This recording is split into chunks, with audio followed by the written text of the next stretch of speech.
The gods of Olympus have abandoned me.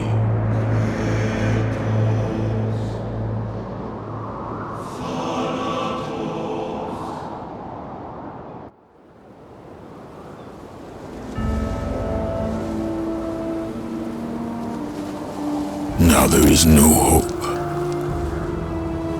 And Kratos cast himself from the highest mountain in all of Greece. After 10 years of suffering, 10 years of endless nightmares, it would finally come to an end. Death would be his escape from madness.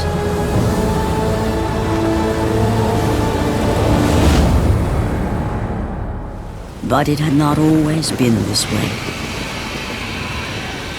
Kratos had once been a champion of the gods. Foul beast! I will send you back to the depths of Hades!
Stay away! Stay away from me! I know who you are, Spartan. I know what you've done. I would rather die than be saved by you.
you! The visions, they were real! The gods came to me, told me their champion would come and rescue us from the Hydra. But you're too late! We're pinned down!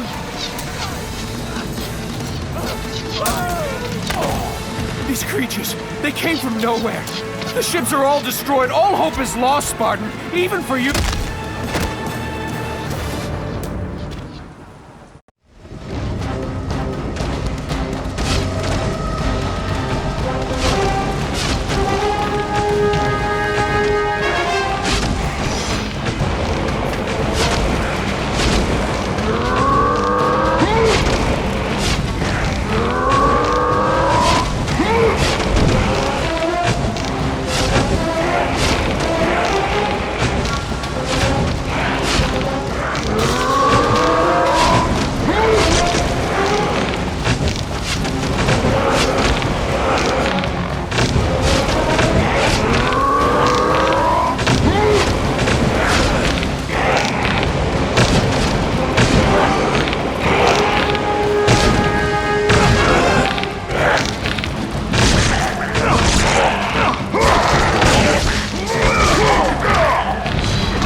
Lord Poseidon. Kratos, before you reach Athens, there is a task you must complete. This beast, this Hydra, it has terrorized my seas for far too long. Your skills are admirable, but you will need assistance. You will need the power of the gods. Take this weapon, Kratos. Take this power and use it to defeat your enemies.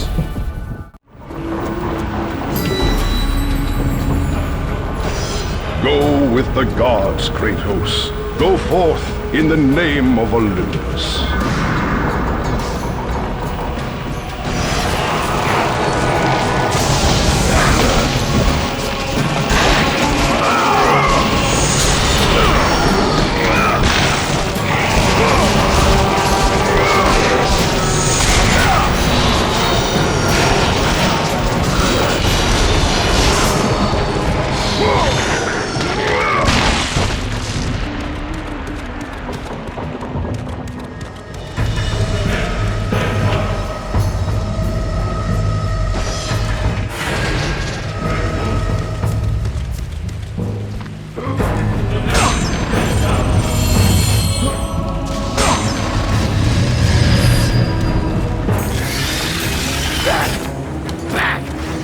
Get them away from the ship!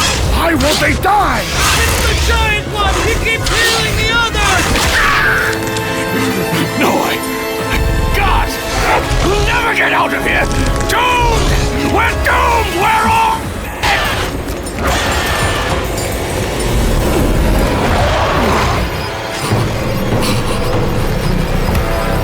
Sign it. Save me.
Someone help me!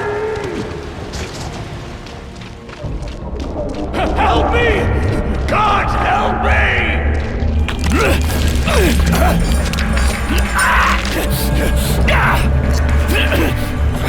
Thank you! Thank the gods you came back for me! I didn't come back for you. No!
Slaughtered like animals, the victims lay before him, a reminder of his own past, a past he could never escape.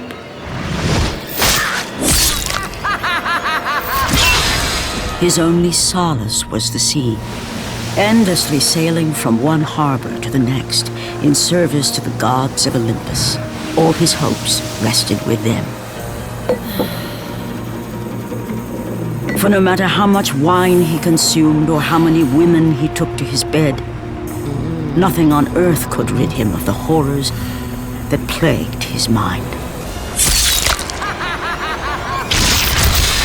Athena! 10 years, Athena. I have faithfully served the gods for 10 years. When will you relieve me of these nightmares? We request one final task of you, Kratos. Your greatest challenge awaits in Athens, where even now my brother Ares lays siege as we speak. Athens is on the verge of destruction. It is the will of Ares my great city fall. Zeus has forbidden the gods from waging war on each other. That is why it must be you, Kratos. Only a mortal trained by a god has a chance at defeating Ares. And if I am able to do this, to kill a god, then the visions, they will end? Complete this final task, and the past that consumes you will be forgiven. Have faith, Kratos. The gods do not forget those who come to their aid. Leaving the rotting carcass of the Hydra behind, Kratos set sail once more. His greatest challenge and freedom from his growing madness lay before him in the ancient city of Athens.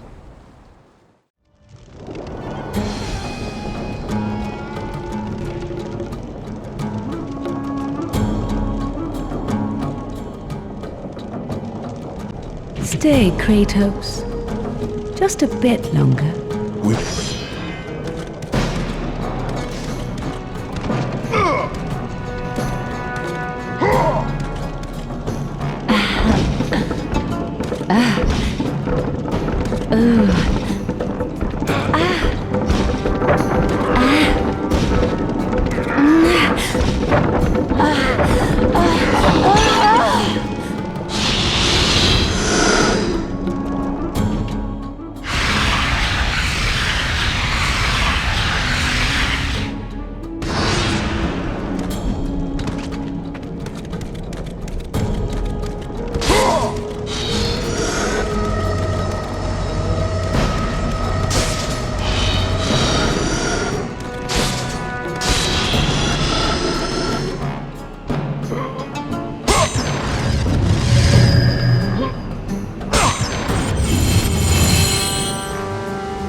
Destroy Ares, and the gods will forgive you your past.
beasts have taken Athens!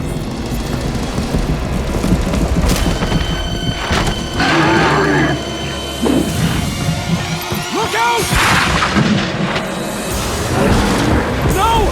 No! Stay away from me!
Have reinforcements arrived? Ares has brought these beasts to Athens! Without help, the city will fall! Gates destroyed! You'll have to find another way out!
Let the rage of the gods drive your blades, Kratos.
Aphrodite.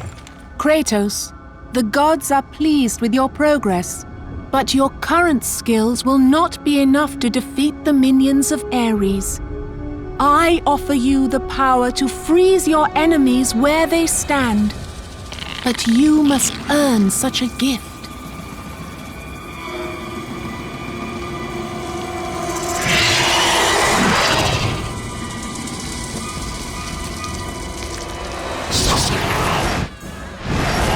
Medusa, the queen of the Gorgons. Bring me her head, Kratos, and I will give you the ability to wield its power.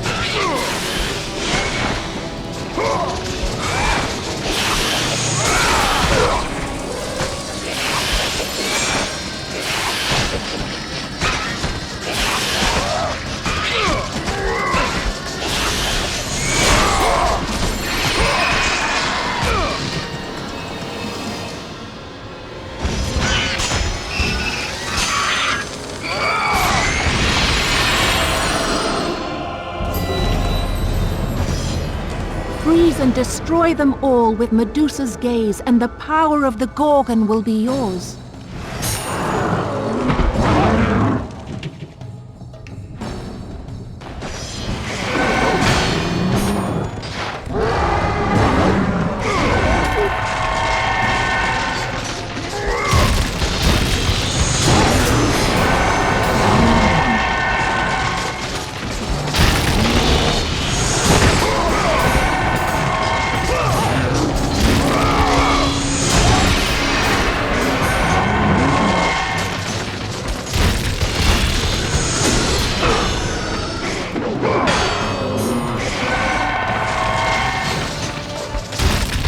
Go with the gods, Kratos.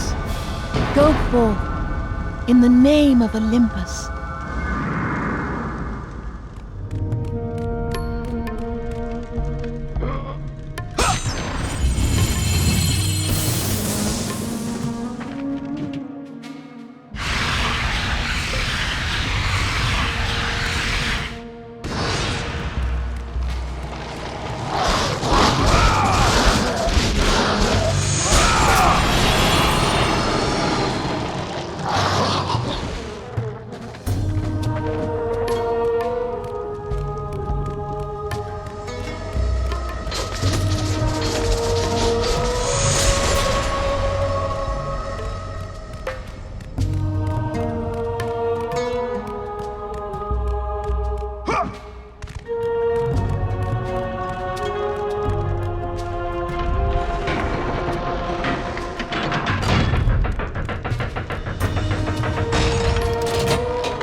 Do not fear, Kratos. I am the Oracle of Athens, here to help you defeat Ares. Find my temple to the east, and I will show you how to murder a god.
God of war. forgotten you. For what you did that night, this city will be your grave.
from me!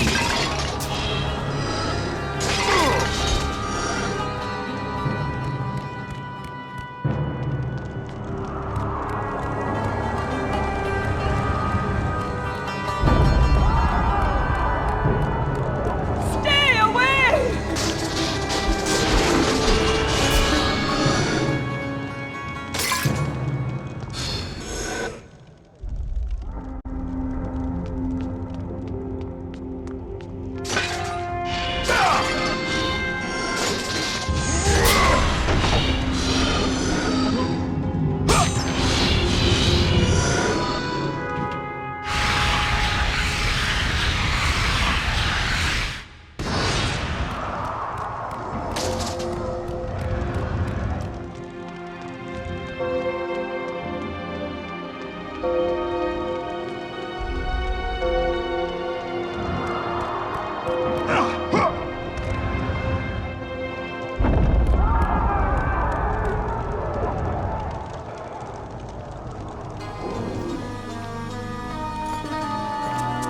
I know who you are.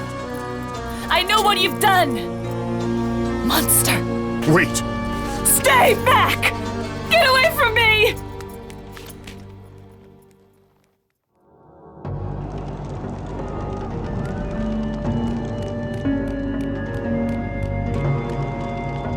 Stay away! Don't come near me!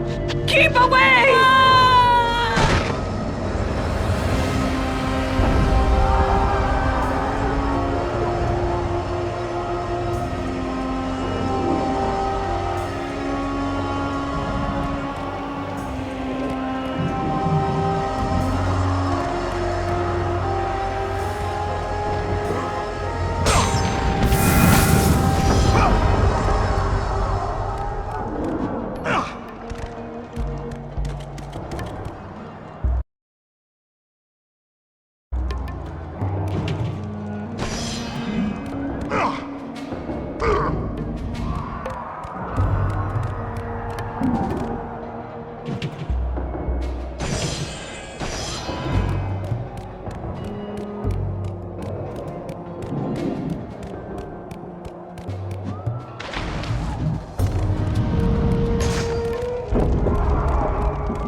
Go, go!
Go, go! Ares has breached the city! What will the reinforcements?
Lord Zeus. Kratos, you grow stronger as your journey continues.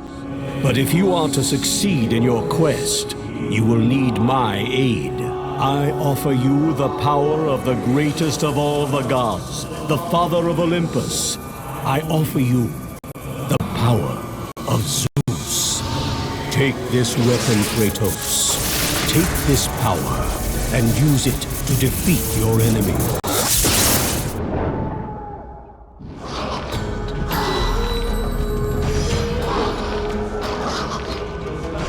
You have done well, Kratos. Go with the gods. Go forth in the name of Olympus.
must get across!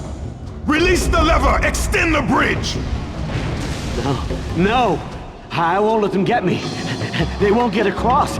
These monsters, they'll tear me apart! Coward.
Oracle!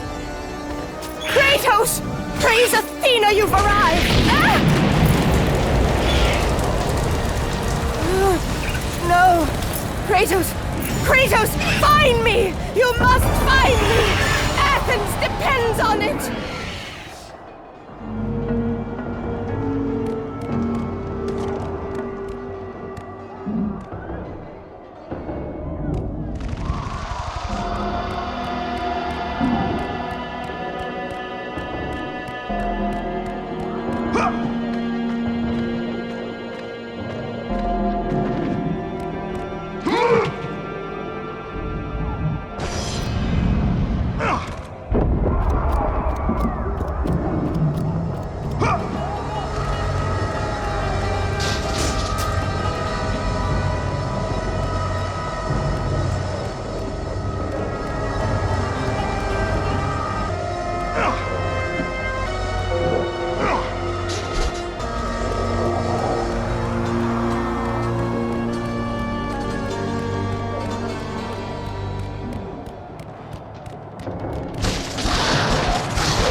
let the rage of the gods drive your blades, Kratos.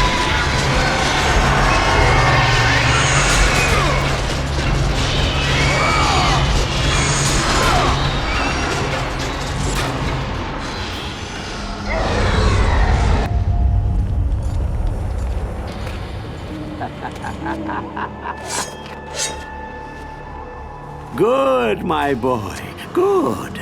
Athena has chosen wisely. I knew it was so.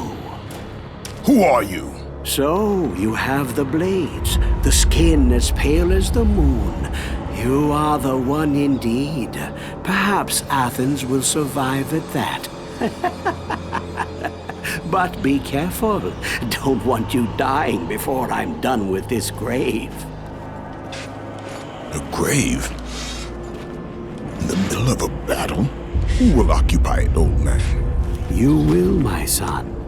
Oh, I've got a lot of digging to do indeed.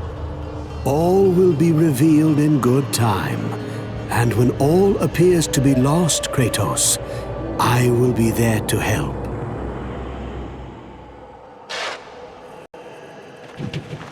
Don't disturb me now, son. I've got my work to do, and you have yours, and precious little time left to do either.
Kratos! I'm slipping! You must get here quickly!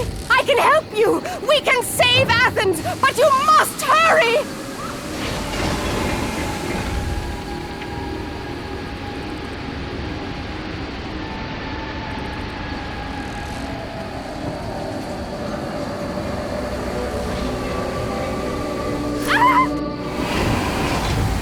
Kratos, hurry!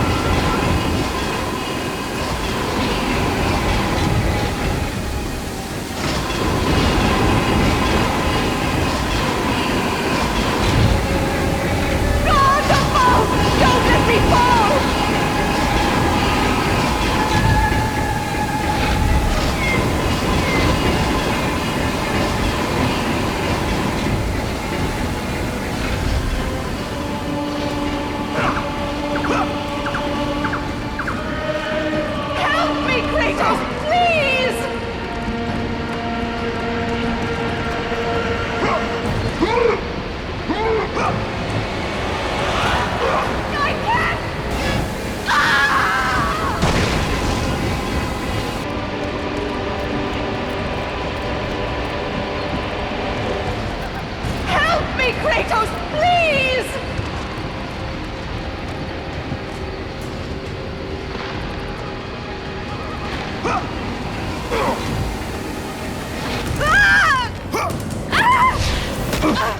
And with that act, Kratos set in motion the events that would lead to his downfall. Kratos, as Athena herself has foretold.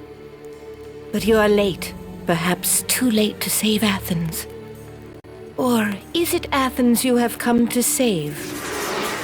No! I can't! We must not stop! And when the Oracle looked into his soul, she saw a beast as well as a man. Once a captain in the Spartan army, Kratos had begun his command with only 50 soldiers. But soon his numbers grew to the thousands. His tactics were brutal, but effective. Drunk with power, he was feared by all, except one. His wife was the only one to brave his fury. How much is enough, Kratos? When will it end? When the glory of Sparta is known throughout the world. The glory of Sparta. You did this for yourself. His desire for conquest knew no bounds, but that which he desired would ultimately consume him.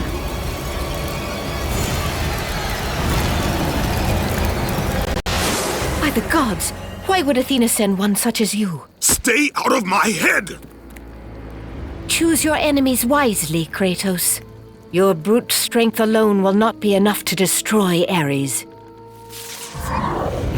Only one item in the world will allow you to defeat a god. Pandora's box, which lies far beyond the walls of Athens, hidden by the gods across the desert to the east. But be warned, Kratos. Many have gone in search of Pandora's box. None have returned. Go through the gates to the desert, Kratos. There begins the path to Pandora's box. It is the only way you will defeat Ares and save Athens.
Kratos, the journey forward is perilous, but one you must complete if you are to have any hope of saving Athens. The Oracle spoke of Pandora's box. Can it be real? The box exists. It is the most powerful weapon a mortal can wield. And with such a weapon, I could defeat Ares. With the box, many things become possible, and so it is hidden well, far across the desert of lost souls. There is safe passage through the deadly sands, but only those who hear and follow the siren's song will discover it. You must find the sirens, Kratos. Only they can guide you to Kronos, the Titan. A Titan lives? Kronos is the last. Zeus has commanded him to wander the desert endlessly, the Temple of Pandora chained to his back, until the swirling sands rip the very flesh from his bones. Stay true to the song of the siren, Kratos. Your journey begins here. Pray it leads you back to Athens, with Pandora's box. Follow the song of the sirens, Kratos. Find and destroy them all, and the path through the deadly sands will be open to you.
You must find and destroy the 2 remaining sirens before you may pass.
before you may pass.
Sirens have been destroyed, Kratos. The path before you is now revealed.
Kronos, the last of the mighty Titans, emerged from the desert sands.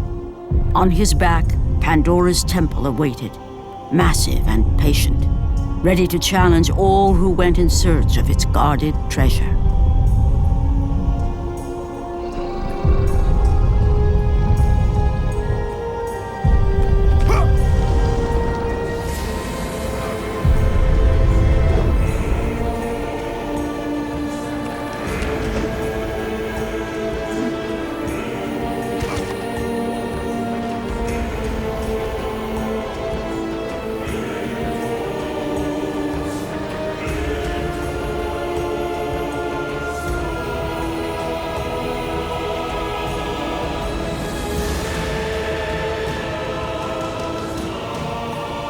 For 3 days, Kratos climbed the sheer walls of the mountain.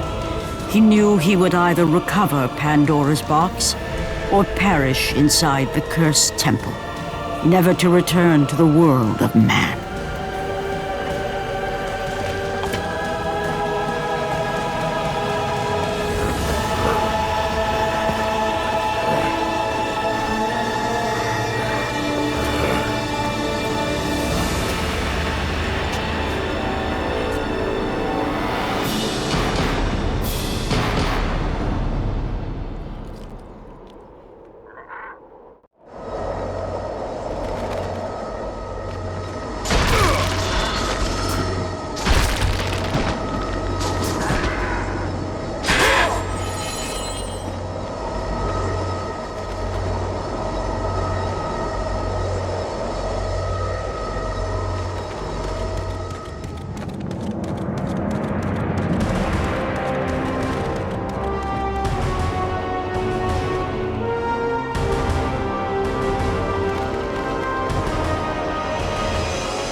So, you think you can conquer the Temple of the Gods, do you?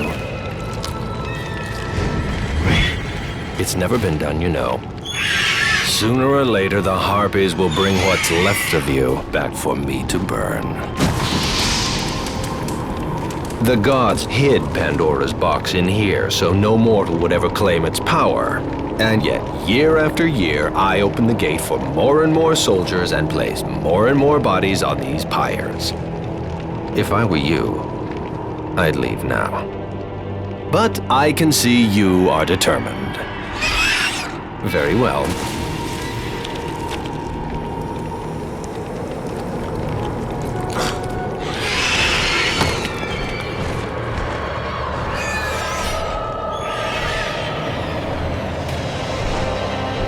May the gods grant you strength to conquer the perils that lay before you. Good luck, Spartan.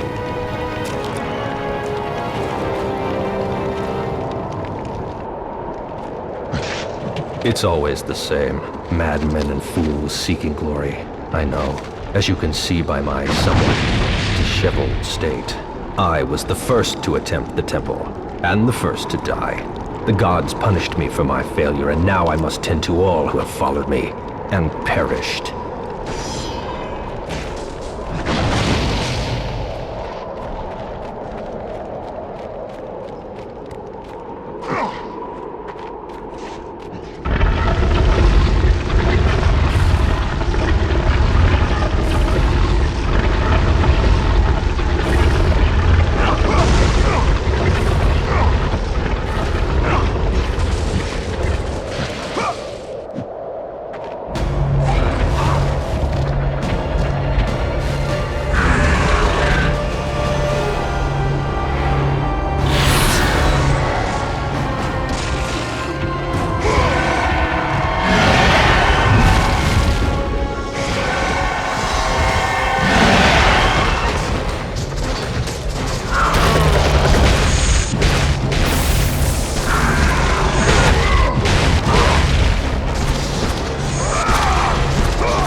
Kratos, the gods demand more of you. You have learned to use the blades of chaos well, but they alone will not carry you to the end of your task.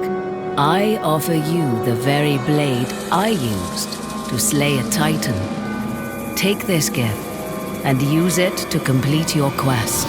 Take this weapon, Kratos. Take this power and use it to defeat your enemies.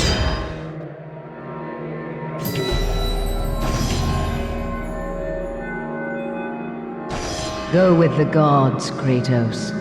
Go forth in the name of Olympus.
Let the rage of the gods drive your blades, Kratos.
The wrecked bodies of those who had gone in search of Pandora's box lay before him, and at once Kratos knew who was responsible.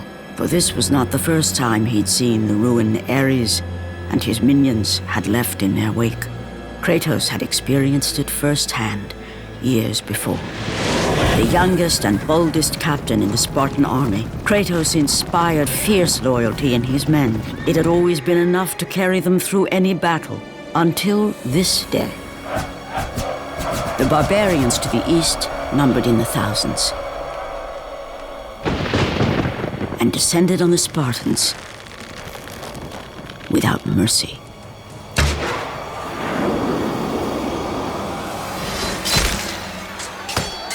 The battle lasted near hours.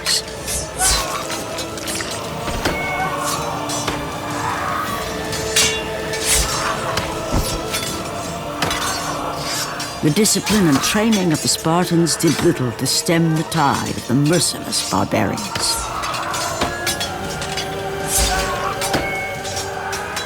The soldiers faced a massacre, while their young captain faced the end of his brilliant career and his life. But to Kratos, victory was worth any price, even his soul. Ares! Destroy my enemies, and my life is yours.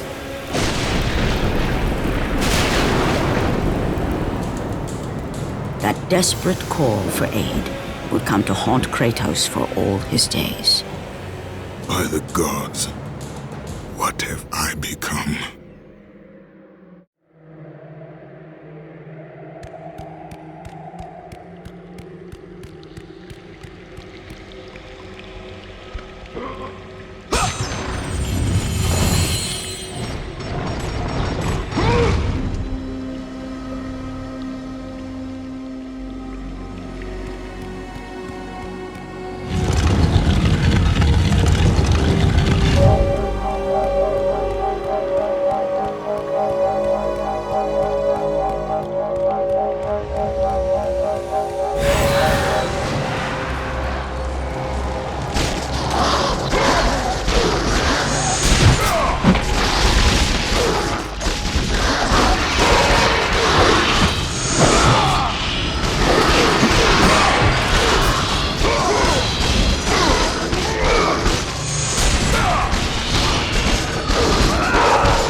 the rage of the gods drive your blades, Kratos.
Oh, thank the gods you've come. Break these bars. Get me out of here. What are you waiting for? Let me out. We can find our way back to Athens. The gods demand sacrifice. From all of us. Oh, please. No. No. No, please. Let me out of here.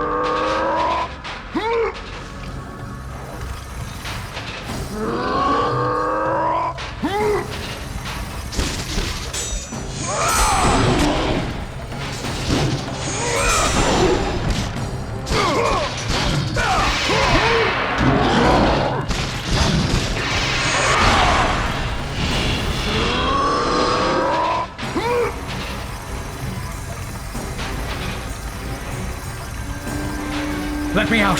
Please, show mercy! Let me out! No!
No further, please!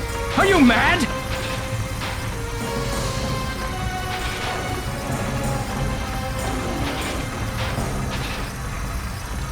No!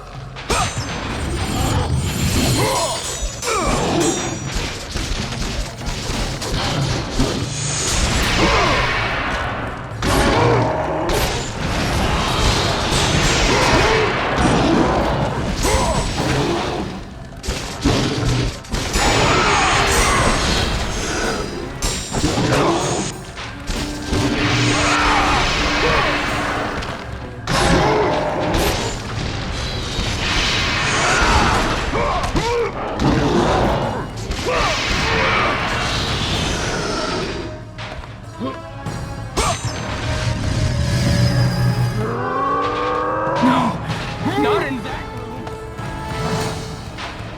Oh, please, no! Gods on high, save me from this barbarian! Please! Please! I'm begging you, on your humanity, don't do this! Please! No! No!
the rage of the gods drive your blades, Kratos.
The rage of the gods drive your blades, Kratos.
Lord Hades. Your progress is impressive, Kratos. But your skills will not carry you to your ultimate goal. I offer you the souls of Hades itself. The souls of the dead, who stand ready to fight by your side. Take this weapon, Kratos. Take this power, and use it to defeat your enemies.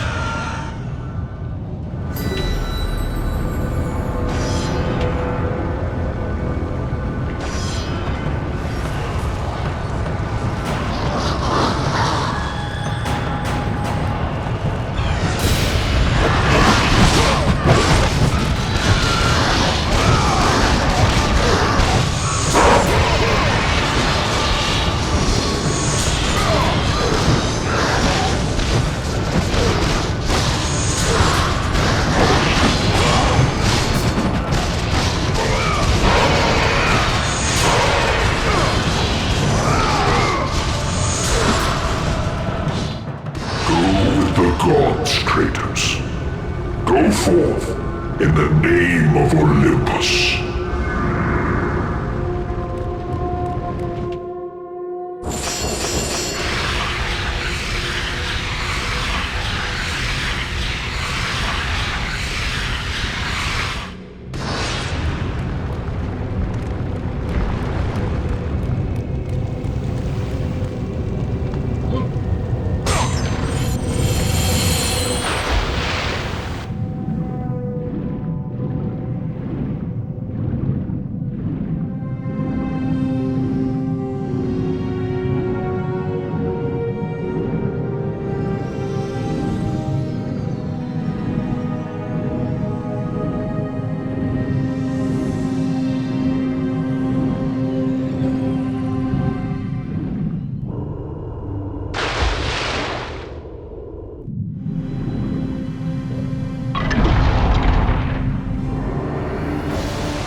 Your progress is impressive, Kratos.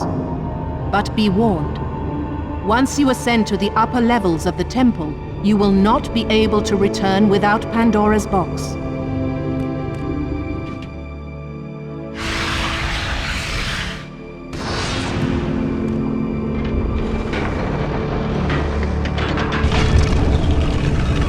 As Kratos rose through the massive temple constructed to guard Pandora's box, he realized it was a monument not only to the gods of Olympus, but to the madness of the mortal who had designed it. He'd conquered the lower floors of Pandora's temple, but what lay in wait above would test even the greatest warrior.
Kratos had been in service to the gods long enough to know the Harpy had been sent as a warning, a reminder from his former master of the decision that had cost Kratos everything.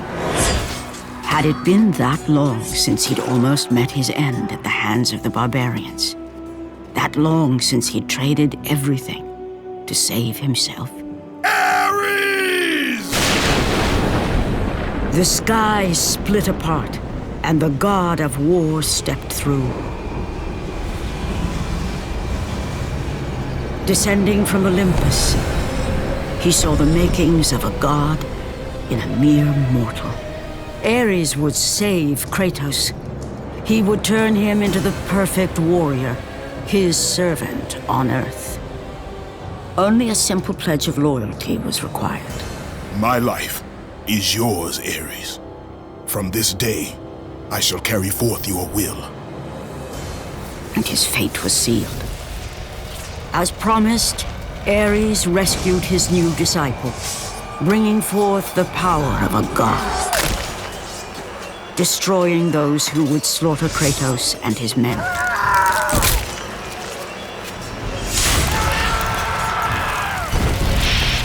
As for Kratos, no mere sword and shield would befit the newest servant of the god of war.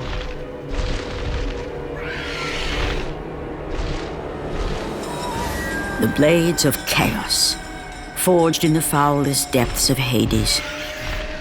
Once attached, the chains remained so, chained and seared to the flesh, a part of the bearer's body, a permanent reminder of Kratos' pledge. In return, ultimate power. The rage of Ares exploded from within. But soon, he would learn the true cost of such power. A cost too high even for Kratos to pay. Wretched beast! I know who it is you serve! Return to your master! Tell the god of war I am his no longer. Tell him he is not safe while I walk the earth. I will find Pandora's box, and I will use it to see him tremble and fall before me.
The path before Kratos was clear, but still, the memories came rushing back, as familiar and permanent as the blades chained to his wrists. Memories of what he'd done in the name of Ares. Memories of how he'd become a servant to the god of war. A beast, his humanity robbed and replaced only with the will to murder. No one was safe. Entire armies fell before Kratos and the soldiers who followed him on his unending path of conquest, all in the name of his master. Those who offered resistance of any kind were dealt with quickly. They've built this temple to offer prayers to Athena! This entire village stands as an affront to Lord Ares! Burn this village! Burn it to the ground!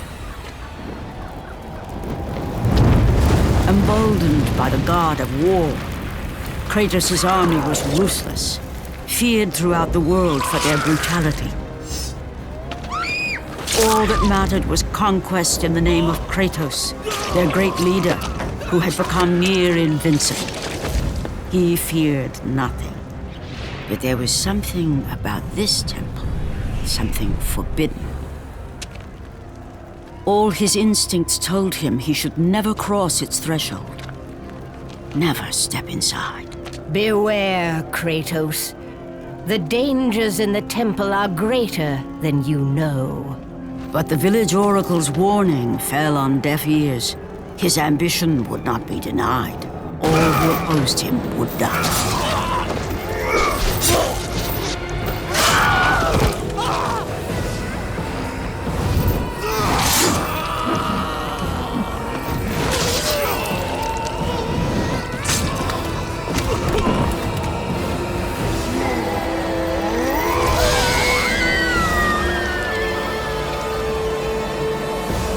In that instant, the glory he had reveled in turned to horror. The image of his two final victims would stay with him for all his days. With that act, Kratos knew he could no longer serve his master. He had but one calling now, the death of Ares. He would murder the god of war. Ares, you will die for what you did that night.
Kratos, your quest is at an end. You are the first mortal to ever reach Pandora's box. There is still time to save Athens. You must bring the box back to my city and use it to kill Ares. Return to Athens, Kratos. Return and save my city.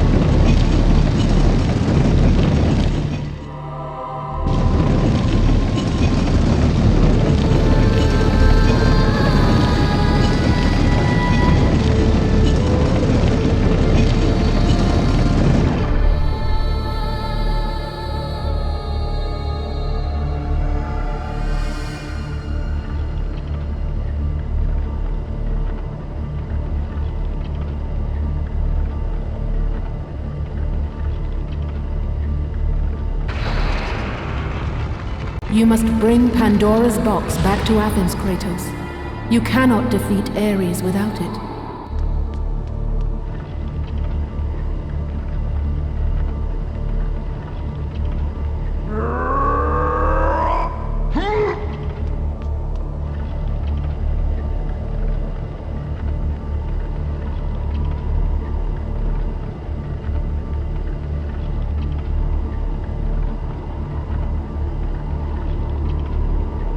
After 1,000 years, Pandora's box was at last freed of its confines. Kratos had found the means to destroy the god of war. Far away in Athens, Ares knew Kratos had succeeded in his quest. So, little Spartan, you've recovered Zeus's precious box. But you will not live long enough to see it opened. I will see to that. Goodbye, Spartan. You will rot in the depths of Hades for all eternity. As the life began to leave Kratos, his thoughts returned to that fateful night. Even in death, the memories, the visions would not fade. For how could he forget spilling the blood of his own family? A cruel trick orchestrated by the god of war. My wife, my child, how? They were left in Sparta. You are becoming all I'd hoped you'd be, Kratos. Now, with your wife and child dead, nothing will hold you back. You'll become even stronger. You will become death itself. But as the flames consumed the temple, Kratos realized his true enemy was the god who once saved his life. The same god who had now taken everything from him. Ares! From this night forward, the mark of your terrible deed will be visible to all. The ashes of your wife and child will remain fastened to your skin, never to be removed. And with that curse, all would know him for the beast he had become. His skin white with the ash of his dead family. The ghost of Sparta had been born. In the end, in death, he had failed. As the minions of Ares claimed Pandora's box, Kratos' life faded, and his cursed soul was cast into the fires of Hades. And Kratos fell into the underworld, the river Styx beckoning below, the currents strong enough to carry even the strongest mortal to his eternal resting place. But Kratos had no intention of resting yet. He intended to live, to return to Earth and complete his quest. Let Old fool! You won't drag me down to that cursed river! There is a task left for me above. I will see it completed. You again?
Kratos, and not a moment too soon.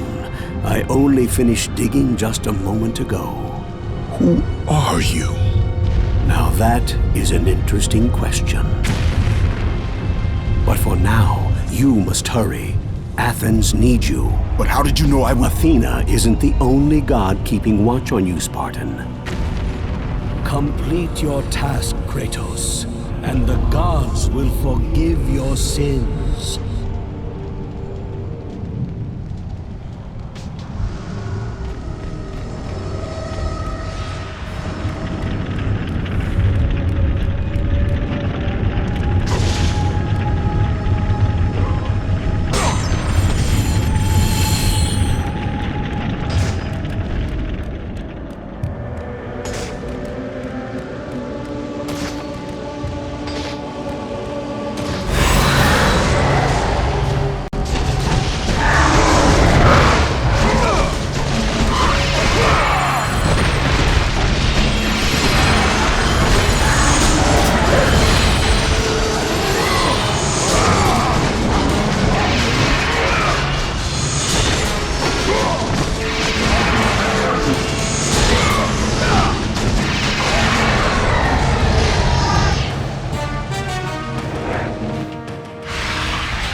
Kratos, return, but too late. Ares has taken Athens. There is no more hope. No hope.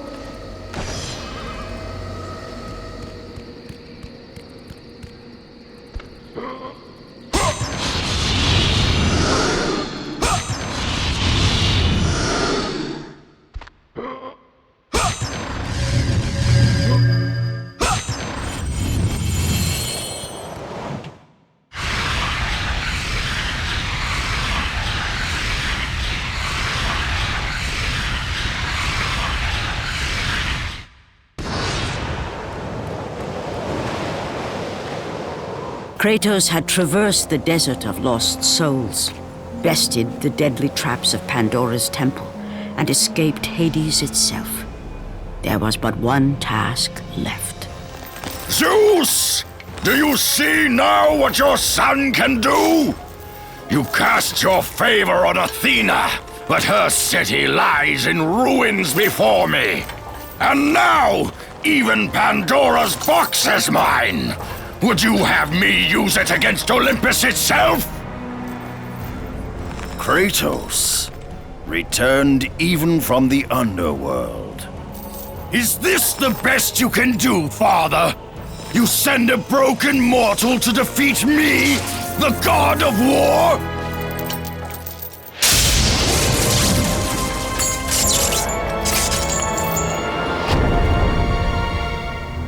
After thousands of years, Pandora's box was finally opened.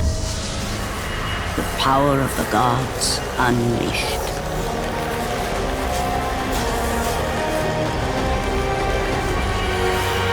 You are still just a mortal. Every bit as weak as the day you begged me to save your life. I am not the same man you found that day. The monster you've created has returned to kill you. You have no idea what a true monster is, Kratos.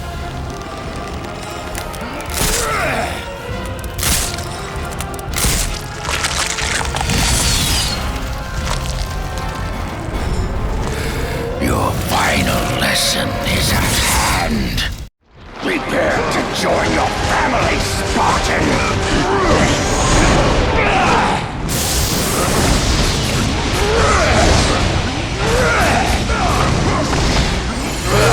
Is that the best you can do? You are no warrior.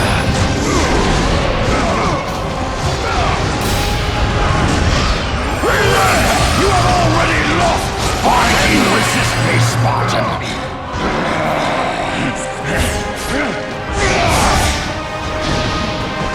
Advance and embrace your death, mortal!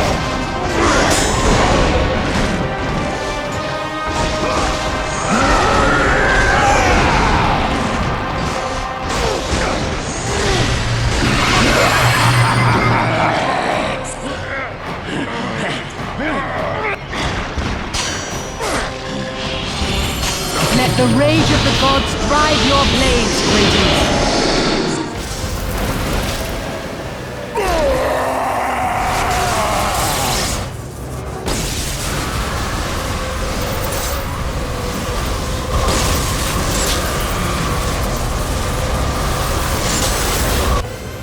I have taught you many ways to kill a mortal, Kratos. Flesh that burns, bones that break. But to break a man's spirit is to truly destroy him. Do you recognize this place, Spartan? The location of your greatest failure? Perhaps there is a chance you can undo the deeds of the past. The nightmares that had haunted Kratos for the past 10 years had now taken form and substance. His past stood before him.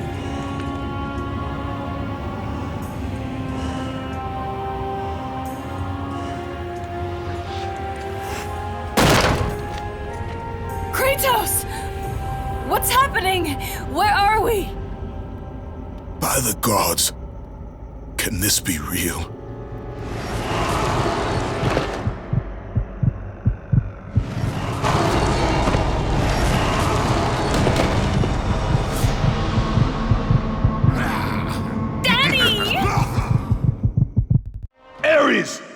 There is nothing you can put in my way to stop me.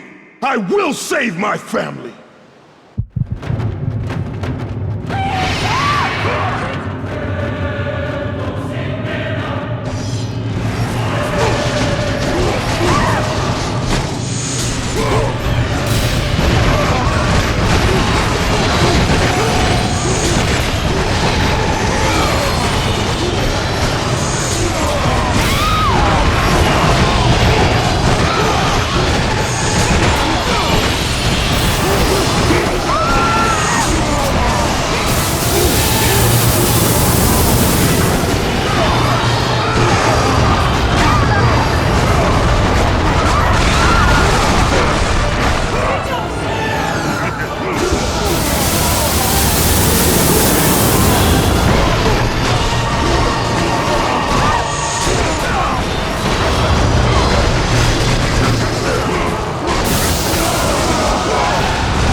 Kratos had done the impossible. He had saved his family. Kratos, please take us home. Do you see, God of War? You took them once, but you'll never have them again. You cannot save them, Kratos. You gave them up in your quest for ultimate power. There is a price to pay for everything you gain. Not that price. I didn't want them to die. No price is too high for what I offered, and you rejected me. A god! Now, you will have no power, no magic. All that is left for you is death! Oh, not again. You should have joined me, Kratos. You should have been stronger. By the gods. The battle was not over. The gods, it seemed, had a final gift for Kratos. I still have allies in Olympus, Ares. Now, you will see how strong I am.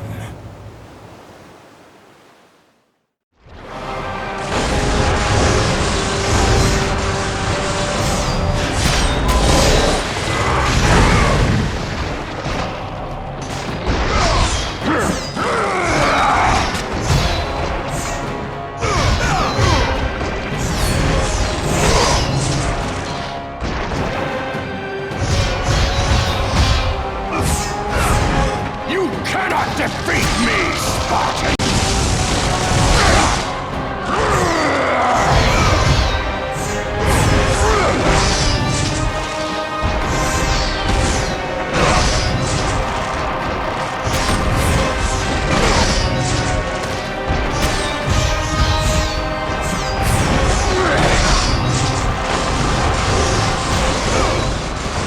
Pathetic. I will show you what real power is.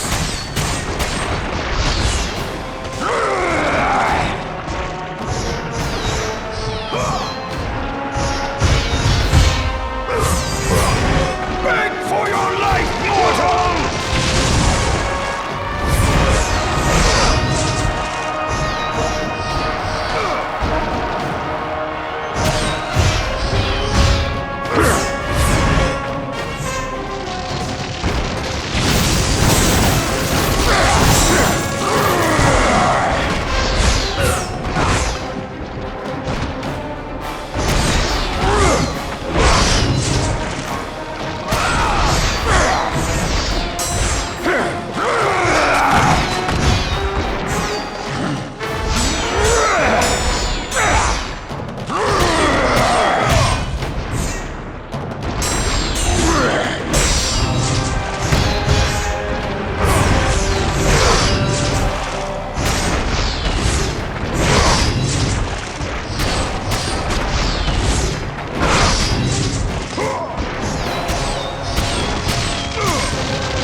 Truly tested.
Kratos.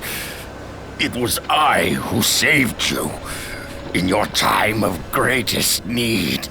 I haven't forgotten, Ares. I remember how you saved me. That night, I was trying to make you a great warrior. You succeeded.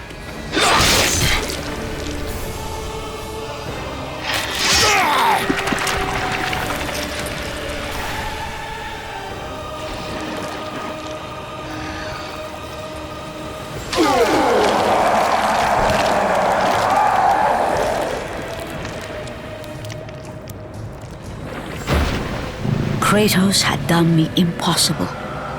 A mortal defeating a god. Ares was no more.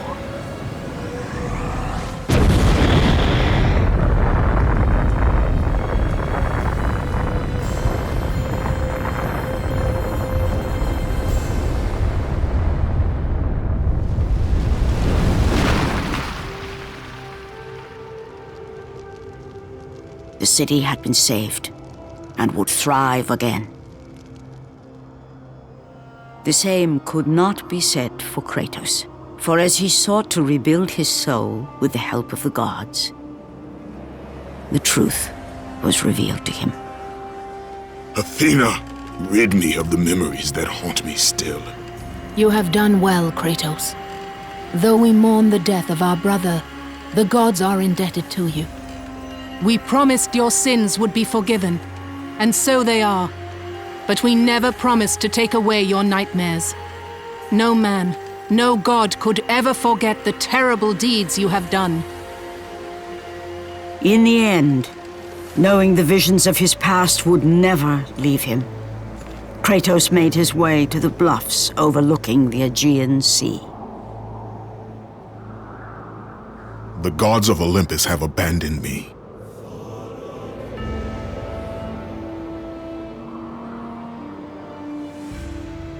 Now there is no hope.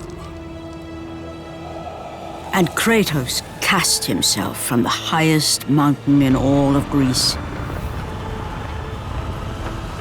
After 10 years of suffering, 10 years of endless nightmares, it would finally come to an end. Death would be his escape from madness.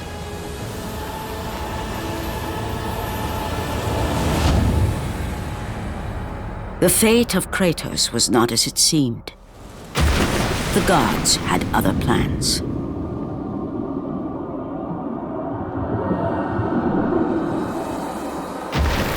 Borne aloft like a feather, Kratos found himself risen from the sea and placed on solid earth.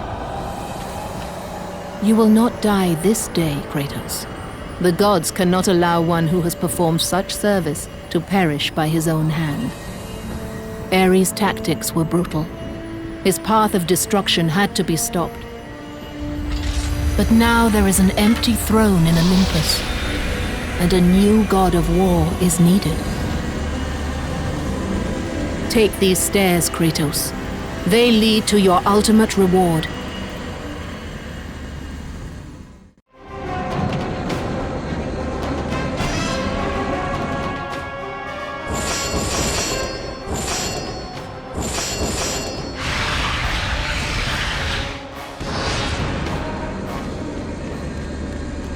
Your battles are at an end, Kratos. Your journey is over. Take these steps to Olympus, and your place among the gods.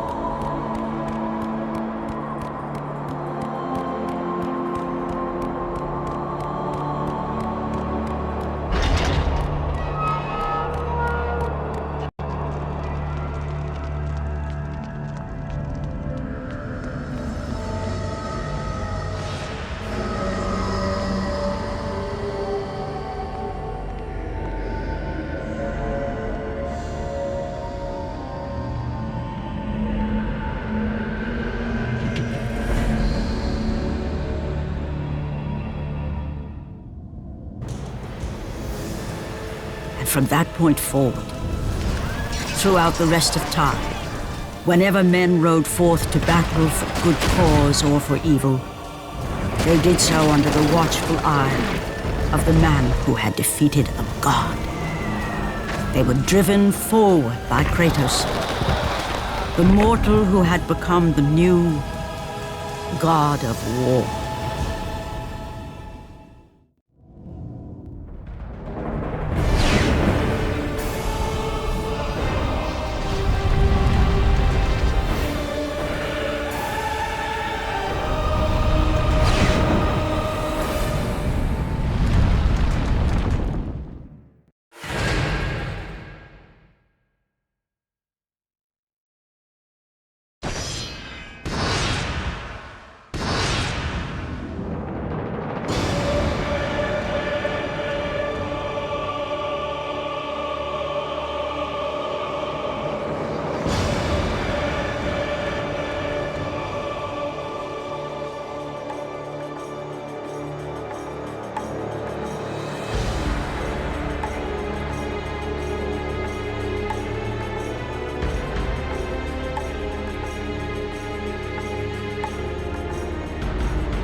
God of War's been in development for about 3 years, roughly. It's including a fairly lengthy pre-production cycle. And basically, it came from Dave Jaffe's head. There were so many ready-made play mechanics and gameplay mechanics in the Greek myths already, that it was just like Medusa's head and Zeus's thunderbolts and battling Cyclopses, and that mixed with just my love of the material was like, okay, this is what we got to do. We got to do this game. Dave Jaffe came up to me and goes, "What do you think about Greek mythology?" I was immediately intrigued by it. When they said, "Hey, we're thinking about Greek mythology for God of War," I was like, "Yeah, let's definitely do that." The creative director of the game, Dave Jaffe, definitely comes up with a lot of this kind of stuff, and he, likes to involve the team in the design. So he comes up with ideas. We sit around. He comes around, asks us his famous 1 to 10. What do you think about this idea? God of War is our attempt to really elevate the action-adventure genre to the next level. We wanted to bring combat, exploration, navigation, puzzle solving, all of sort of the classic elements of the genre, but we wanted to bring those to players in a fresh way, in a way that they haven't really seen before, and also at a scope and at a level and sort of this epic feel that they haven't really gotten before in a game. That's the whole idea behind God of War, is it's not just a game, it's an adventure like a movie.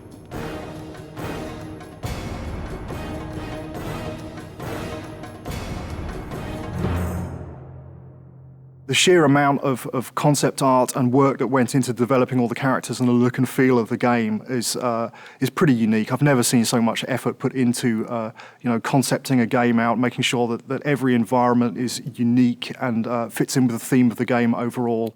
I gave them my influences. It's really to their credit that they were able to sort of extrapolate what I was really going for into art, amazing art. So I ended up sort of getting what I wanted, which was this high adventure, amazing fantasy setting, which was inspired by the stuff that I grew up with, the movies that I grew up watching. But exactly how the game ended up looking the way it did was really, you'd have to ask the artist. Charlie Wynn has been part of the studio for quite some time, and what he's brought to God of War is extremely valuable. A lot of my job is to create images of what the game feels like. The mood of the game is dark. The main character Kratos is a very disturbed character. The things I said to him, I said brutal, nasty, violent, antisocial, pissed off, angry, fuck you. That was my direction to Charlie. The hardest part about making Kratos was that the storyline wasn't really there yet. And so I was trying to create a character that didn't have that story behind him yet. I just said, come into work and get angry and see what happens.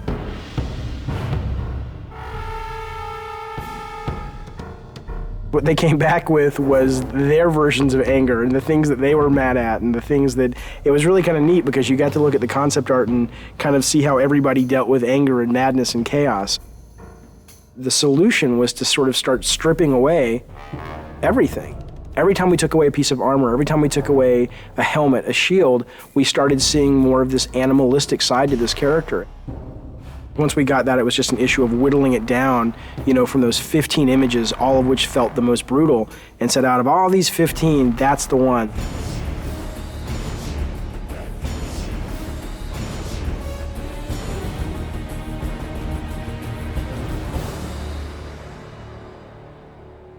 God of War is our attempt to really elevate the action-adventure genre to the next level.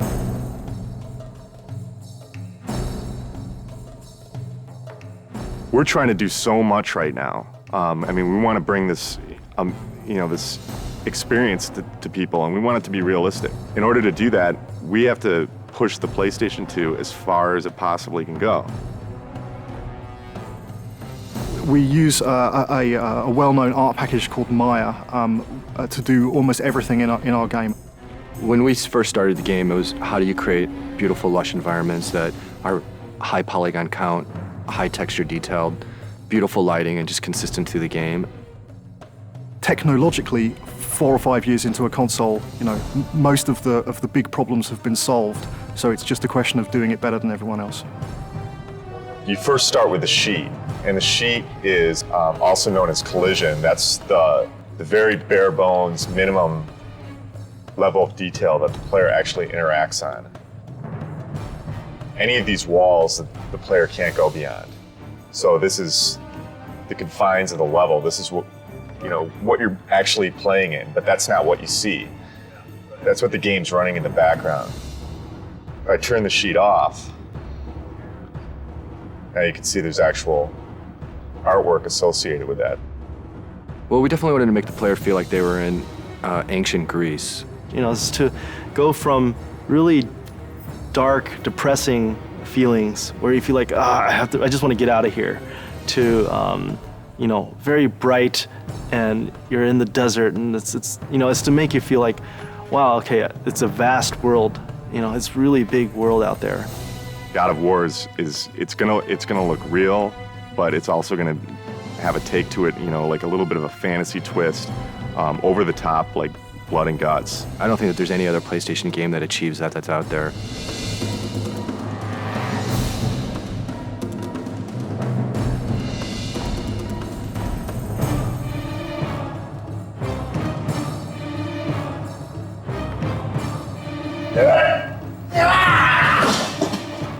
Every character in the game starts out with a single pose that every single animation derives from. When I'm starting to move like this, bring in the base pose, and then kind of just start to block a few things out. Maybe even with general, just kind of moving the whole character all as one, getting the timing for things, and then building out from the pelvis. So get the pelvis motion right, then get the chest involved with the pelvis, and maybe start doing the arms, come back with the legs, then finish with the head and the fingers. So sort of whittling down until I get to that final look. The original vision, I think, what we wanted was very, very brutal. It's funny because we were like, let's go find some fight scenes in movies, and that's how we want this guy to move, and that's how nasty we want him to be.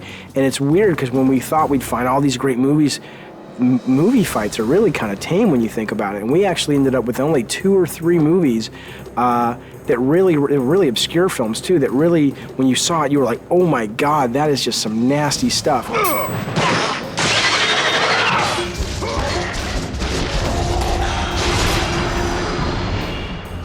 There's been quite a few gameplay design sessions or meetings with the animators where we get extremely we move around a lot. My setup situation as I'm putting enemies into the game and I'm trying to get them very playable so that they can be placed in levels and go around is this big cartoony shaped, very bright arena. And it's just a big wide open space, and I put the guys in that, and I fight with them there, I tune them there, I set up all their moves and combos and their reactions. The Medusa head animation, ripping the head off the Medusa, very long development cycle for that one. It was redone several times. We obsessed over it. I pissed off everybody. The animations aren't brutal enough. The art's not brutal enough. There's not enough blood. I want this game to make players just go nuts and feel that sense of anger and chaos.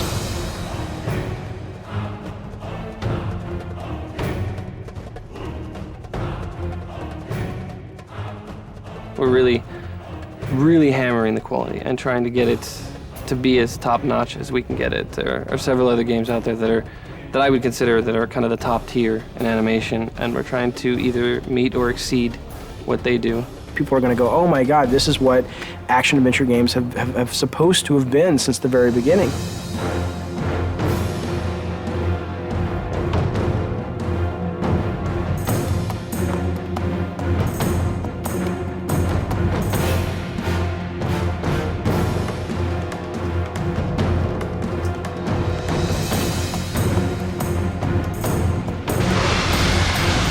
I always say this is the game I've been wanting to make since I was a little kid. God of War, from a production perspective, has been extremely challenging. There's a number of areas that, we've really been pressed. Time, money, resources. Making the game was definitely a fight. Me and the team butted heads a lot. And there was this anger, I guess, that built up inside of me that I think I really transferred over to Kratos. And I look at Kratos now and it's like, that's me.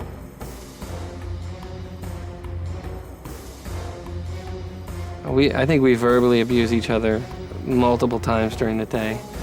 It's one of those, it's a great high-low thing. We start out the day, we're really happy, and then throughout the day we get very upset with each other, and then happy with each other, and then upset, and hopefully we can leave when we're happy with each other, and then we come back and we're happy with each other again. I'm always the guy that the engineers want to strangle because I try to absolutely push this engine to the max. We've wanted to strangle each other at least once a week. The prospect of beating the shit out of other workers has occasionally arisen. We have not actually had any fist fights on the game yet. No, fist fights certainly aren't allowed in a professional environment. If we're going to get into a physical fight, it's going to happen in the next 3 months. We're going into the most stressful time of making a game, which is the alpha-beta process. Alpha. Alpha. Alpha. Alpha, baby. Alpha. So we're an hour from alpha. Nothing's tuned and nothing's finished. What I am is tired. Tired. Tired, tired and more tired. This is what alpha is, right? All the pieces are there, but it doesn't play right yet, and it doesn't feel right yet, and...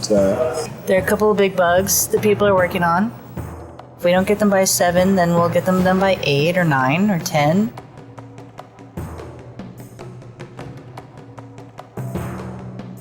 Three years and we're almost done. Light at the end of the tunnel. I'm so happy we're an hour away from being able to say at least we have a game.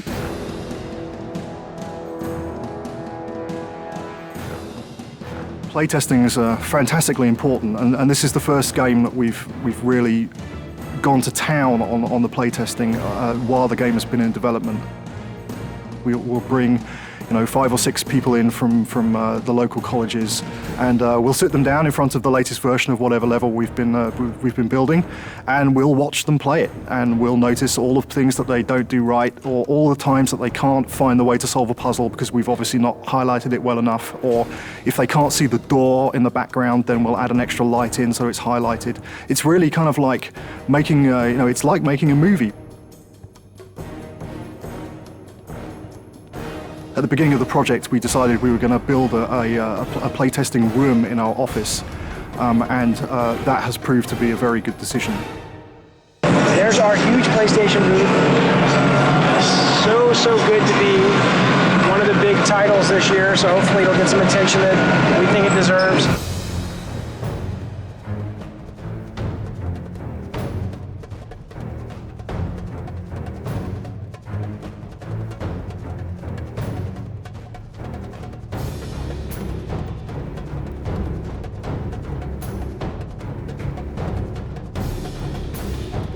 I think whether you're into mythology or not, I think you can't deny the power of a game made by passionate people. God of War is a game that anyone can pick up and play and have a really fun experience. You should play God of War because it'll get you laid. This is the adventure that the back of the box has always promised you. God of War is fucking rad.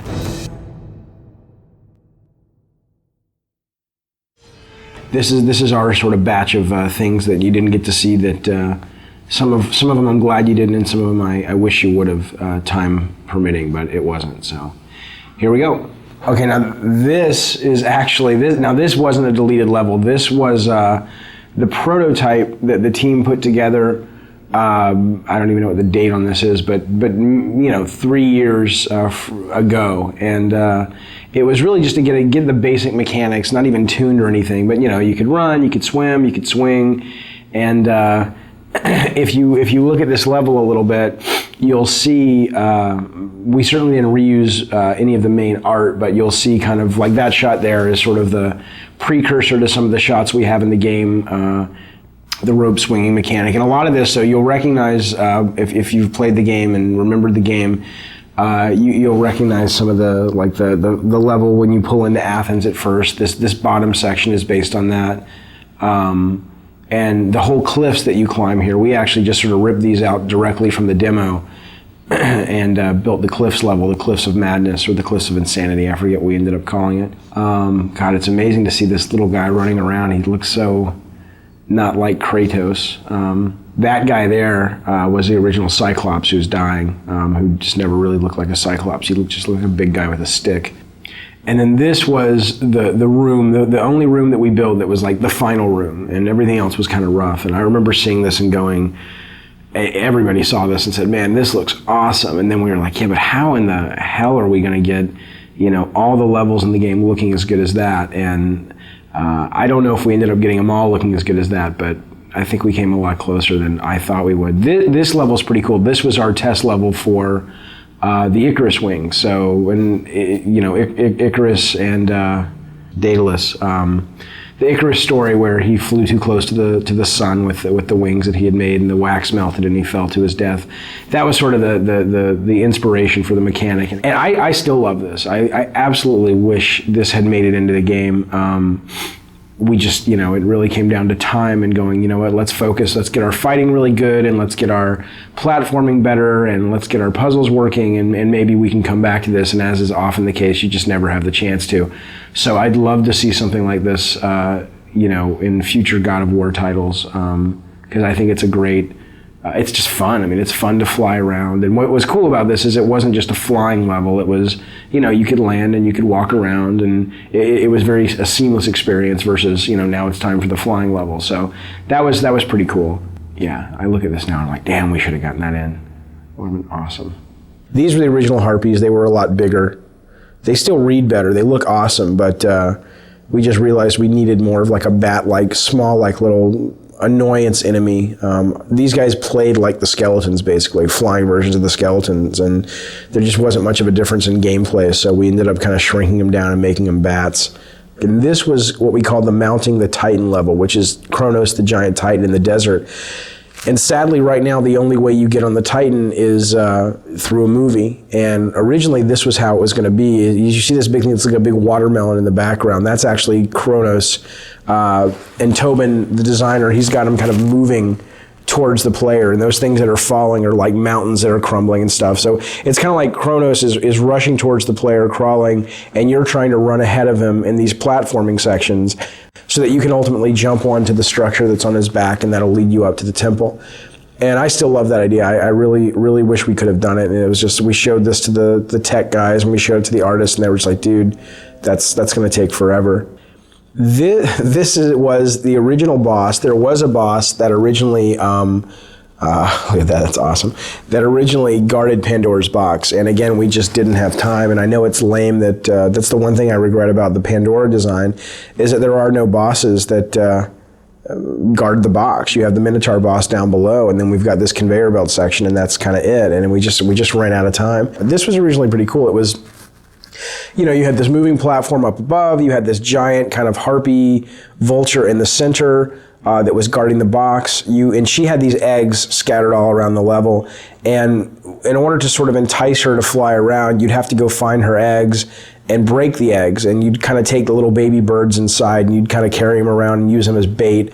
And again, not only was it kind of a cool mechanic because you were slower as you carried these things around, but also I think it really helped with the character of Kratos. I mean, here he is, cracking open eggs and ripping out little infant birds and using them for his own desires, and really pissing off this mama bird, I thought was pretty cool. So here's just another quick idea. These are just almost like little sketches for levels, where you have a big open environment, and then you've got the walls come down and it becomes a maze, and you either do something and the walls come back up, or it's on a timer. I mean, we did tons of these things, where I'd have an idea or a designer would have an idea, and it was like, try something like this. So this level is actually a level that we went so far as that we showed the press, we got it in magazines, and this was really a hard cut for us to make, and especially for me to make. I love the mechanic of it, and I love the platforming and the concept. And the concept was that you're riding this elevator, and if you get knocked off, obviously you'll die. And if you get off the elevator, the idea was it was going to originally be being chased by this massive sandstorm. And the elevator was really the only thing. It was sort of a magical elevator that protected you from the sand. And if you got off the elevator would bypass you, and the sandstorm would engulf you and kill you. And the two things we didn't have time to do is we didn't have time to tune it, and we didn't have time to build the sandstorm. But what I loved was this whole idea of, getting off the elevator and having to catch back up with it. So, you'd have these little forks in the road, and either you'd be forced, like coming up, you'd be forced to get off the elevator, or you could choose different paths. And if you took one path, it was more combat heavy, one path was more platform heavy. And as you can see, we had this pretty much finished from a standpoint of the art and the setup, but we were missing the big sandstorm, and we were missing the the tuning time to really make this fun, and so it ended up getting cut. This I love. This was great. This is great. I love this for the elevator. Now it gets smaller. I guess we talked about putting this in the actual, oh, see, they suck. Whoever played this couldn't keep up with the elevator, but that was the whole idea, trying to keep up with the elevator. So it's tough. It's really tough when you have to cut ideas that you're really passionate about out of the game, but you do so you can make the other ideas that you do have in the game shine even brighter. So it's sort of a constant process, or it's a constant aspect of the process that's just a really tough thing that you go through, but I think it's worth it because it makes the overall product better.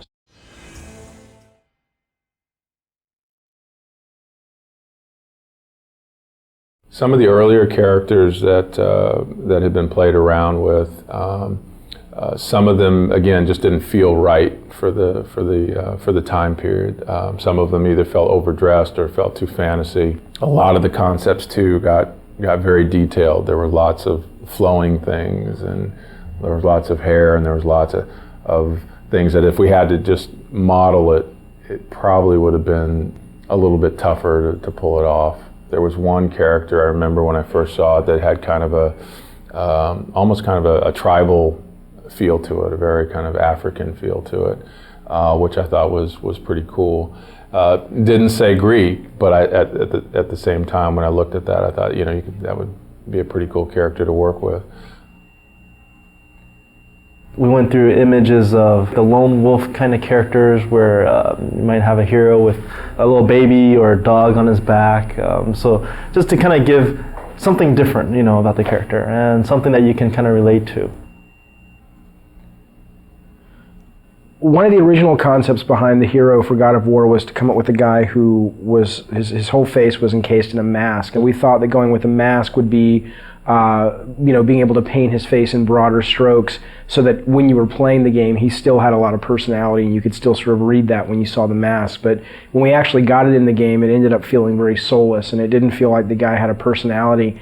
That was always one of the big elements that we were dealing with, and it was difficult because, we would often hear, it's not Greek enough, and we're like, what does that mean? I'm using a actual, sometimes because we'd take it right from a Greek, some Greek sources, and it's very Greek. But I think what we really started seeing was, okay, no, it's not Greek enough according to what the general public knows, and that's kind of what we had to go towards. These are again. Very traditional. Some of these were very traditional kind of Greek images. And again, the more traditional it got, the more armor we put on him, the more he lost his individualism. Every time we put something on, Dave felt like, he doesn't look brutal anymore. And we started realizing brutal also kind of related to the primal part of him, and so we did spend a lot of time going through that, but in the end we ended up still taking his clothes off, and that's what we went with. So when I first saw this from Charlie, it was the first time that I really saw the brutal nature and the violent nature and the sort of the animalistic quality that would really become the foundation for Kratos. And I think starting to see these images was just like sort of confirmation that this idea could really work, and instead of giving him a traditional sword, going with these sort of chain blades was going to be much more dynamic and fluid and really fun to play with. The main goal for the character in the game was always to create someone that looked really brutal and really nasty and really violent. Instead of sort of going down the traditional route of a iconic Greek hero with the plume helmet and the skirt and the toga and the sandals, we wanted someone who really made the player feel like he was being able to unleash his dark side. So the idea was always, how can we make him look more brutal? How can we make him look more violent and impulsive and nasty? And that desire always superseded sort of historical accuracy. So while you look at this guy and he may not totally feel at home in ancient Greece from a costume standpoint, I think he achieves the greater purpose, which is to give players a character that they can play who really does let them just go nuts and unleash the nasty fantasies they have in their head.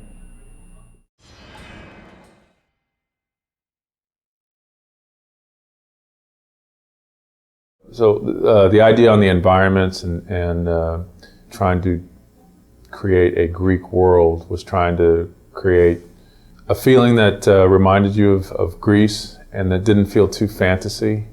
So we were trying to walk that fine line between a fantasy game environment and a traditional Greek environment. And so part of it was again trying to get stuff that made it feel Greek, not Roman, but Greek. Okay, when we first start concepting out environments, it wasn't really defined as levels, you know.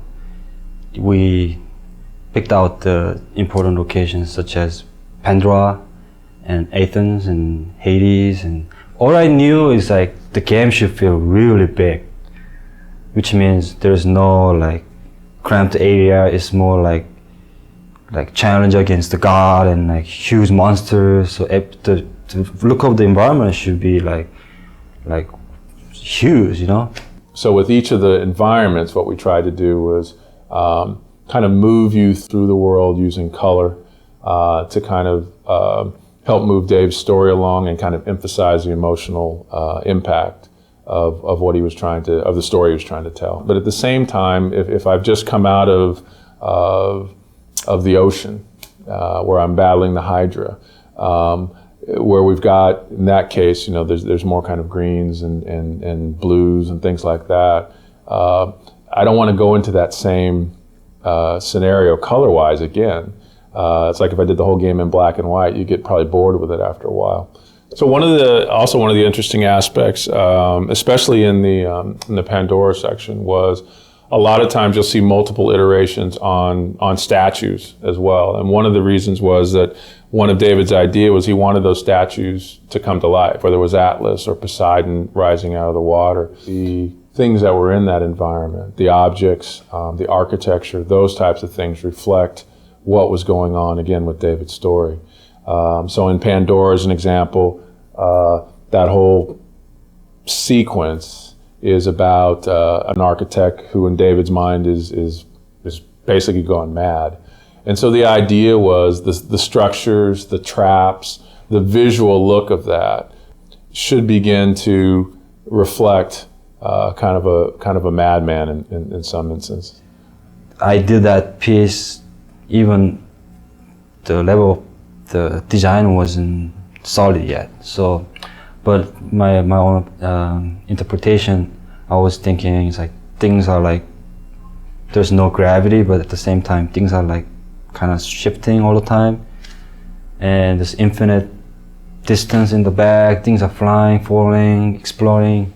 The Mountain Olympus, that one particularly, it's not for the game art. It's more like, okay, we want to talk about Mountain Olympus, so where's the image? That kind of thing. The goal of the world of God of War was really to create a place that felt like, you know, a giant theme park ride, you know, or a giant set on one of these great high adventure movies, and places that you'd really want to explore and spend time in and really feel like you were having this grand adventure. And I think these guys, you know, week after week continually were able to come up with set pieces and ideas that they just top themselves constantly and continually, and they've really given us this great world to play in, and I think they did an amazing job, and I'm so grateful as a player that I get to actually play in this space.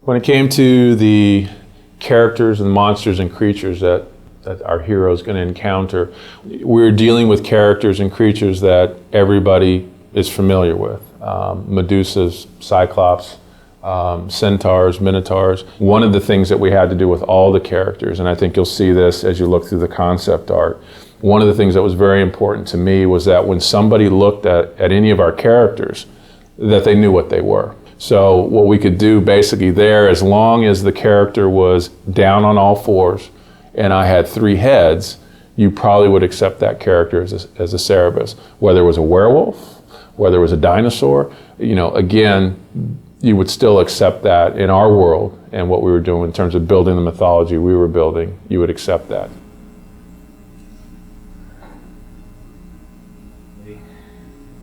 As far as a game creature is concerned, Mostly what was fascinating me was the deep sea creatures and how freaky they looked. And I was trying to pull up on some of that, and did a number of different types of hydras. I was told, okay, Ares would be maybe 90% elemental, 5 or 10% human. And so that's kind of what I was going for on these beginning ones. He's just pure power, almost like he's this unstoppable force. And then, Dave liked it. It's just he wasn't sure how we would do it. Probably was a slow transition towards being more human. So it's still kind of a huge guy, but he's got all this armor on that allows him to do all these things. So the idea was, again, to move a character into something that, again, would be a little bit more in the horror direction. And again, what it allowed us to do was get characters that were still reminiscent of what they were supposed to be in Greek mythology, but were uniquely ours. So once we started moving in that direction, again, it opened up a whole new kind of avenue of ways to explore those characters. What we really wanted to do was keep people immersed in the mythology, in the Greek mythology, but give them a different kind of experience when it came to the characters and the creatures.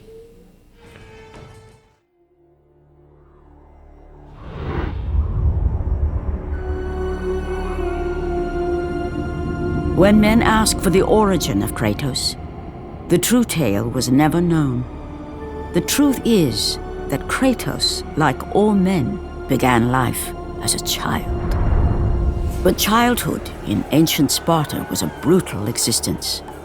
Children deemed fit and strong were trained to be warriors, the protectors of Sparta. The weaker children were caged, sent to the mountains to fend for themselves. They were not expected to survive. And while Kratos escaped the fate of the weaker children, his brother was not so lucky. The two, once inseparable, were now alone. Kratos would become legend, but the story of his brother has gone untold. A child left in the mountains, he had died years before. Coming of age in the underworld, he had but one desire: revenge against the brother who deserted him all those years ago.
war-ravaged Athens.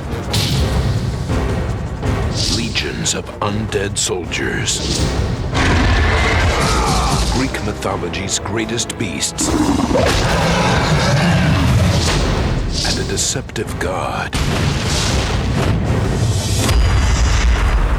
are no match for the fury of one vengeful warrior.